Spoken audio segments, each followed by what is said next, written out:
और आंकड़े भी ऐसे ऐसे प्रस्तुत करते हैं आदित्यनाथ जी कि आपको सुन के बेहोशी आ जाए, आप चक्कर खा के मूर्छित हो जाए। कह रहे 3 लाख करोड़ रुपए का इन्वेस्टमेंट उत्तर प्रदेश में हुआ। अरे भैया कहां हुआ 3 लाख करोड़ का इन्वेस्टमेंट? आसमान में उड़ गया या जमीन निगल गई? 9% बेरोजगारी आदित्यनाथ जी की सरकार में बढ़ी है। ये मेरा आंकड़ा नहीं है, ये आपके सरकार के रोजगार मंत्री, श्रम मंत्री स्वामी प्रसाद मौर्य जी का आंकड़ा है। और जब नौकरी लोग मांगने आते हैं तो हमारे आदित्यनाथ जी कहते हैं होश में रहना, नहीं तो संपत्ति जब्त कर लेंगे। एक तो हर चीज में संपत्ति किसी की बची नहीं, जब्त करने की धमकी रोज देते रहते हैं। आदित्यनाथ जी की आज की पत्रकार वार्ता और 4.5 वर्षों की उनकी उपलब्धियां एक झूठ का पुलिंदा थी, इसके अलावा कुछ नहीं थी। आप कहते हैं 42 लाख मकान आपने दे दिया, पता नहीं कितने शौचालय आपने दे दिया। जहां आपने शौचालय दिया जाके देख लीजिए, दर्जी की दुकान खोल के बैठे हैं उसमें लोग। हमने 300 यूनिट बिजली फ्री देने की बात कही, आपके मंत्री बौखला के बयान दे रहे हैं। तुम्हारी फाइलों में गांव का मौसम गुलाबी है, मगर ये सारे दावे झूठे हैं और किताबी हैं, यही हकीकत है। वो कलकत्ता का पुल खींच के उत्तर प्रदेश में ले आते हैं। आप बताइए, ऐसा विकासशील मुख्यमंत्री आपने देखा है कोई? कलकत्ता का पुल और अमेरिका से पूरी की पूरी फैक्ट्री लेके चले आते हैं। तो ऐसे ही आज वो 4.5 साल का जब बखान कर रहे थे तो मुझे तो लगा कि ये योगी जी के लतीफे, इस पे एक किताब छपनी चाहिए, योगी जी के लतीफे। आज उत्तर प्रदेश के मुख्यमंत्री आदित्यनाथ जी ने 4.5 वर्षों की अपनी उपलब्धियां, अपने बखान, अपनी सरकार के तमाम योजनाओं की तारीफ के पुल बांधे और ऐसे ऐसे आंकड़े प्रस्तुत किए। उनको सुनने के बाद लग रहा था कि उत्तर प्रदेश के मुख्यमंत्री लतीफे सुना रहे हैं और इसलिए आज की पत्रकार वार्ता को मैं योगी जी के लतीफे के रूप में देखना चाहता हूं। योगी जी ने क्या कहा आज? उन्होंने कहा 44 ऐसी सेवाएं हैं जिसमें उत्तर प्रदेश नंबर 1 पर है। 44 ऐसी सेवाएं हैं जिसमें उत्तर प्रदेश नंबर 1 पर है। तो मैंने सोचा चेक किया जाए कौन कौन सी सेवाएं हैं, उत्तर प्रदेश के आम नागरिकों को कौन कौन सी सेवाएं सबसे ज्यादा प्रभावित करती हैं। शिक्षा के मामले में उत्तर प्रदेश 20वें नंबर पर है, 20वें नंबर पर। शिक्षा के मामले में हमने देखी है वो तस्वीरें, छोटे छोटे बच्चे स्कूलों में मिड डे मील में नमक रोटी खाते हुए। ये शिक्षा की हालत है। स्वास्थ्य के मामले में उत्तर प्रदेश हेल्थ के मामले में फिसड्डी राज्यों में से एक, अंतिम के 5 राज्यों में उत्तर प्रदेश, यानी नीचे से अंतिम 5 राज्य जो हैं उसमें से उत्तर प्रदेश एक है। स्वास्थ्य के मामले में, इलाज के मामले में, अस्पताल के मामले में। और आज आप आयुष्मान योजना और अपनी तमाम उपलब्धियां गिना रहे थे। स्वास्थ्य की दशा क्या है उत्तर प्रदेश में? कोरोना की महामारी में हमने देखा लोगों को बेड नसीब नहीं हुए, इलाज नसीब नहीं हुए, जांच नसीब नहीं हुए, उनकी जान चली गई तो लकड़ियां नसीब नहीं हुई शमशान में। गंगा के घाटों पर हजारों शव पाए गए, नदियों में लाशें सड़ी हुई पाई गई, और आप अपने स्वास्थ्य व्यवस्था का बखान कर रहे हैं। इलाज के मामले में, स्वास्थ्य के मामले में यह हालत है। अंतिम के नीचे से अंतिम के 5 राज्य जो हैं उसमें से उत्तर प्रदेश शामिल। अब आ जाइए रोजगार के मामले में। रोजगार के मामले में आदित्यनाथ जी ने दावा किया 4.5 लाख नौकरियां हमने दे दी। पहली बात तो 1,37,000 नौकरियां वो हैं जो सुप्रीम कोर्ट के आदेश पे उन्हें देनी पड़ी। दूसरी नौकरी ये है जो पुलिस की भर्ती की है।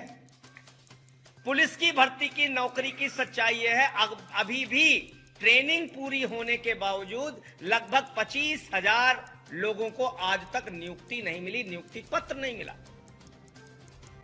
अधीनस्थ चयन सेवा आयोग की भर्तियों में 12 भर्तियां निकाली गई। 12 भर्तियों में आज तक एक भी नौकरी का नियुक्ति पत्र नौजवानों को नहीं मिला। और आपको याद होगा कि ग्राम विकास अधिकारी जो नियुक्त हुए हैं लड़के, अगर वो जब यहां नौकरी मांगने के लिए, नियुक्ति पत्र मांगने के लिए आते हैं, उनको लाठियों से पीटा जाता है। 69,000 शिक्षकों की भर्ती के मामले में आरक्षण की व्यवस्था का पालन नहीं किया, वो बेचारे आंदोलन कर रहे हैं, उनको लाठियां पड़ रही हैं। आप कह रहे हैं हमने नियमता दिया, नौकरियां, आरक्षण की व्यवस्था लागू की और हमारे यहां नौकरियों में कोई घोटाला, घपला, पैसा, रिश्वत नहीं लिया गया। अरे जाइए पूछे ना उत्तर प्रदेश के नौजवानों से, शिक्षकों की भर्ती में कितना घोटाला किया गया, कितने पैसे खाए गए उनसे। तो इसलिए आदित्यनाथ जी की सरकार वो महान सरकार है जो 2017 से 2021 तक लेखपाल की कोई भर्ती नहीं निकालती, लेकिन एक लड़के को लेखपाल की नौकरी दे देती है और उसका ट्वीट भी मुख्यमंत्री जी कर देते हैं। जब वो लड़का कहता है भाई अभी तो हम लेखपाल बने ही नहीं, लेखपाल की कोई भर्ती उत्तर प्रदेश की सरकार ने निकाला नहीं, तो मुख्यमंत्री जी को अपना ट्वीट डिलीट करना पड़ता है। चौथा, मुख्यमंत्री जी ने कहा हमारे राज में दंगे नहीं हुए, दंगा मुक्त रहा उत्तर प्रदेश, सुशासन में रहा उत्तर प्रदेश, माताओं बहनों की सुरक्षा हुई उत्तर प्रदेश में। ये एनसीआरबी का डेटा मैं पढ़ के सुना रहा हूं आपको। 2016 में 8,018 दंगे, 2018 में 8,990, 2017 में 8,990 दंगे, 2019 में 8,908 दंगे। ये इस प्रकार से आंकड़े एनसीआरबी का डेटा है। तो दंगे कहां नहीं हुए? आप कह रहे दंगे कम हुए। ये रिपोर्ट है, एक साल में 5,714 दंगे, दूसरे साल में 8,908 दंगे, तीसरे साल में 8,990 दंगे। ये है डाटा पूरा। इसको दंगे वाली बात देख लीजिए। दूसरा आपने कहा माताओं बहनों की सुरक्षा। ये देखिए एनसीआरबी का जो आंकड़ा है, इसमें दलित और आदिवासियों के विरुद्ध होने वाले अपराधों में उत्तर प्रदेश और मध्य प्रदेश अव्वल नंबर पर है। उत्तर प्रदेश दलितों पर होने वाले अपराधों के मामले में अव्वल नंबर पर है। और महिलाओं की सुरक्षा के बात कही गई। देश में महिला उत्पीड़न के मामलों में 46% इजाफा हुआ है और इसमें आधा मामला उत्तर प्रदेश का है। आप कह रहे हैं महिला सुरक्षा आपने दी। आपकी एक कांस्टेबल का रोता हुआ वीडियो आया है। उत्तर प्रदेश में दरोगा पुलिस वाली महिलाएं सुरक्षित नहीं, कांस्टेबल महिलाएं सुरक्षित नहीं। छोटी छोटी बच्चियों के साथ बलात्कार होता है, हाथरस का कांड होता है। फिर आदित्यनाथ जी ने कहा किसानों को हमने खुशहाल कर दिया। अरे भैया, किसानों के फसल का दोगुना दाम आपने कहा था कि हम दोगुना कर देंगे दाम। किसानों की हालत आपने ये की, 4.5 वर्ष में आपने गन्ना किसानों का 1 रुपए नहीं बढ़ाया। फसल का दाम दोगुना करने की बात आपने कही। जो फसल का दाम समर्थन मूल्य निर्धारित होता है, वो समर्थन मूल्य पाने के लिए किसान को लाठियां खानी पड़ती है। एक महीने तक अपना ट्रैक्टर लेके मंडियों में रोना पड़ता है, उसकी मौत हो जाती है, अनाज सड़ जाता है, अनाज खरीदा नहीं जाता। आप बातें बड़ी बड़ी कर रहे हैं। इन्वेस्टर समिट का आपने जिक्र किया और आंकड़े भी ऐसे ऐसे प्रस्तुत करते हैं आदित्यनाथ जी कि आपको सुन के बेहोशी आ जाए, आप चक्कर खा के मूर्छित हो जाए। कह रहे 3 लाख करोड़ रुपए का इन्वेस्टमेंट उत्तर प्रदेश में हुआ। अरे भैया, कहां हुआ 3 लाख करोड़ का इन्वेस्टमेंट? आसमान में उड़ गया या जमीन निगल गई? कहां हुआ 3 लाख करोड़ का इन्वेस्टमेंट? और अगर 3 लाख करोड़ रुपए का इन्वेस्टमेंट हुआ उत्तर प्रदेश में, तो किस विभाग में, किस क्षेत्र में कितना इन्वेस्टमेंट हुआ, जरा बताइए हमको। कितने उद्योग धंधे आपने लगाए, जरा बताइए। कितने नए रोजगार आपने सृजित किया, जरा बताइए। आपके मंत्री का आंकड़ा है, आपके मंत्री ने विधानसभा के अंदर बताया है, सरकारी जवाब है, ये मेरा जवाब नहीं है। 9% बेरोजगारी आदित्यनाथ जी की सरकार में बढ़ी है। ये मेरा आंकड़ा नहीं है, ये आपके सरकार के रोजगार मंत्री, श्रम मंत्री स्वामी प्रसाद मौर्य जी का आंकड़ा है। और जब नौकरी लोग मांगने आते हैं तो हमारे आदित्यनाथ जी कहते हैं होश में रहना, नहीं तो संपत्ति जब्त कर लेंगे। एक तो हर चीज में संपत्ति किसी की बची नहीं, जब्त करने की धमकी रोज देते रहते हैं। श्रम मंत्री का आंकड़ा है। तो इसलिए आदित्यनाथ जी की आज की पत्रकार वार्ता और 4.5 वर्षों की उनकी उपलब्धियां एक झूठ का पुलिंदा थी, इसके अलावा कुछ नहीं थी। नौजवानों को ना तो रोजगार मिला, 70 लाख नौकरियां देने का वादा भारतीय जनता पार्टी ने 2017 के चुनाव में किया था। 70 लाख नौकरियां तो बहुत दूर की बात है, जो नौकरियां लोगों की थी वो भी चली गई। और 4.5 लाख नौकरी देने का जो दावा आदित्यनाथ जी की सरकार कर रही है वो सिर्फ और सिर्फ एक झूठ है, इसके अलावा कुछ नहीं। क्राइम को रोकने की जो बात आप कर रहे हैं वो सरासर एक झूठ है, इसके अलावा आप कुछ नहीं कर रहे।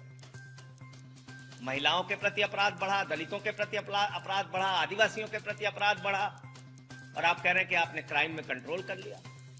आपके राज्य में फर्जी मुकदमे लिखे जाते हैं। आप सबको छोड़ दीजिए, मैं एक सांसद हूं, मेरे ऊपर 16 मुकदमा लिख दिया आपने, राष्ट्रद्रोह का मुकदमा लिख दिया, और मुझे न्यायालय से मुजफ्फरनगर में आपकी पुलिस ने लिख के दिया कोई साक्ष्य मेरे विरुद्ध नहीं है। तो ऐसे काम आप कर रहे हैं, विपक्षियों को दबाना, लोकतंत्र को कुचलना, उनकी आवाज को दबाना, यही काम हो रहा है सरकार में। और 4.5 वर्ष की उपलब्धियां क्या है? आपने कहा जल जीवन मिशन का हमने अभियान चलाया, कोरोना की महामारी में बहुत अच्छा काम किया। मैं वीडियो देख रहा था आदित्यनाथ जी का। अरे भैया, कोरोना की महामारी में 800 का ऑक्सीमीटर 5000 में खरीदा गया, 1600 का थर्मोमीटर 13000 में खरीदा गया, तीसरी लहर की तैयारी के नाम पर 8 लाख का बच्चों के लिए इस्तेमाल होने वाला वेंटिलेटर 22 लाख में खरीदा गया, जिसकी शिकायत वैभव माहेश्वरी जी ने की है और लोकायुक्त की नोटिस हुई है इनके प्रमुख सचिव।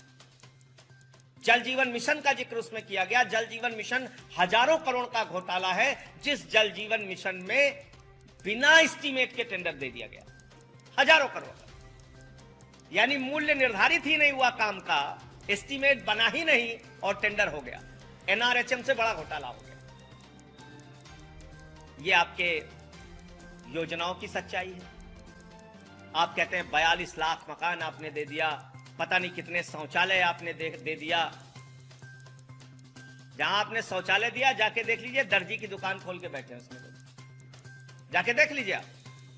और नहीं आपको देखना चाहते हो तो मेरे साथ चलिए, आपके शौचालय योजना की क्या स्थिति है, शौचालय किस हालत में पहुंच गया है। कागजों पे खाली आपकी योजनाएं चल रही हैं।